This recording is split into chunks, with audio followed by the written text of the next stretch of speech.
Hello friends, welcome to the channel study with Nupur. मैं हूं नूपुर। आज हम पढ़ेंगे अपनी क्लास 9th की इंग्लिश बिहाइव बुक का चैप्टर 7 पैकिंग। तो लेट्स गेट स्टार्ट।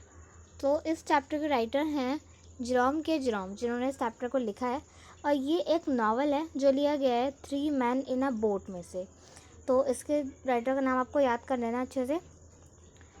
एंड यहाँ से हमारा चैप्टर स्टार्ट होता है कि वो पैकिंग कैसे करते हैं हमारे राइटर, और उसके साथ उनके दो दोस्त और होते हैं, हैरिस एंड जॉर्ज, और उनका एक डॉगी भी होता है मोंटमोरेंसी, जिसके बारे में हम आगे पढ़ेंगे।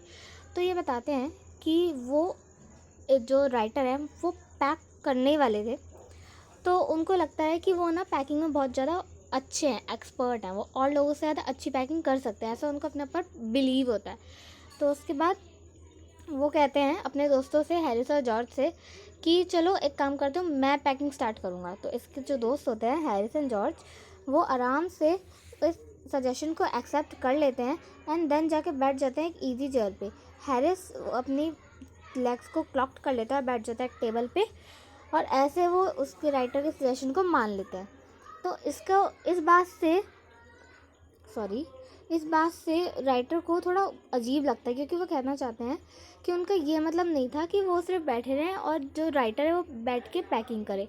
उनका ये मतलब था कि असल में वो इस अपॉर्चुनिटी को बॉस करना चाहते हैं। वो चाहते हैं कि वो जो जो बताएंगे इंस्ट्रक्शंस, उनके अंदर हैरिस और जॉर्ज जो हैं वो काम करें।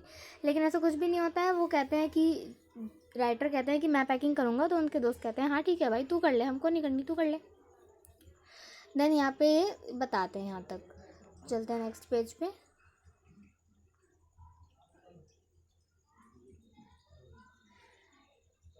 तो ये अपने बारे में बताते रहते हैं कि इस चीज़ से वो बहुत ज़्यादा इरिटेट होते हैं जब वो अकेले काम कर रहे हो और जो सामने वाले लोग हैं वो बैठ के देख रहे हो, ना ही तो उनकी मदद कर रहे हो ना ही कुछ कर रहे हो, तो उससे वो बहुत ज़्यादा इरिटेटेड होते हैं।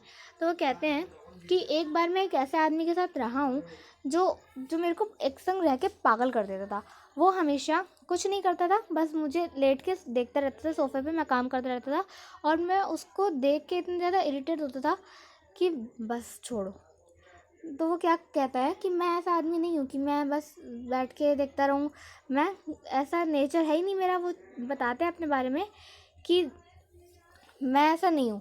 मैं अगर कोई सामने बैठ के काम कर रहा है तो मैं उसको खाली बैठ के नहीं देख सकता, मैं अपनी पॉकेट में हाथ डालूंगा, करूँगा कुछ नहीं, पर उसको सजेशन दूंगा कि भाई ऐसे नहीं ऐसे कर।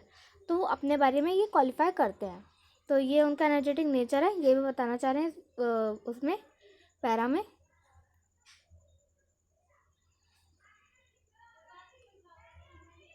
ठीक है, 4th पार्ट पे। हाउएवर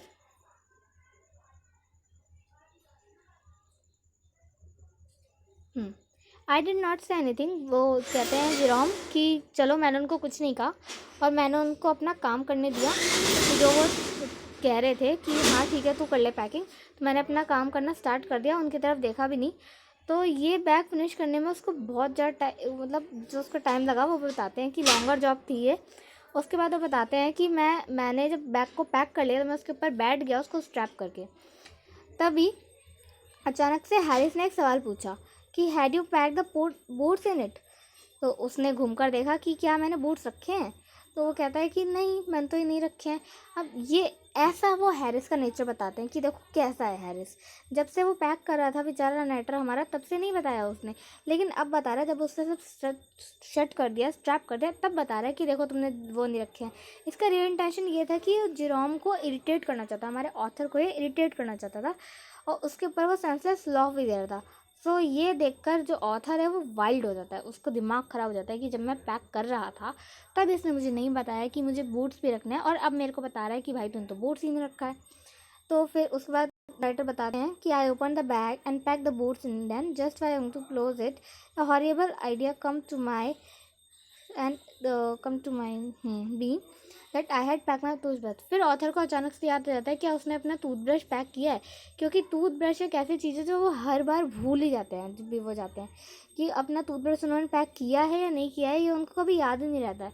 तो वो इस चीज़ से बड़े परेशान है कि एक तो मैं उसको रखना भूल जाता हूँ और फिर मेरे को बाद में याद आता है कि हाँ मैंने अपना टूथब्रश किया है या नहीं किया है। तो इस बात से वो परेशान हो जाते हैं। तो चलिए अब आगे पढ़ेंगे हम नेक्स्ट वीडियो में। It's over for this. So we will meet you in our next part. Okay, thank you. Bye bye. Please like, subscribe and share to my video. Thanks for watching.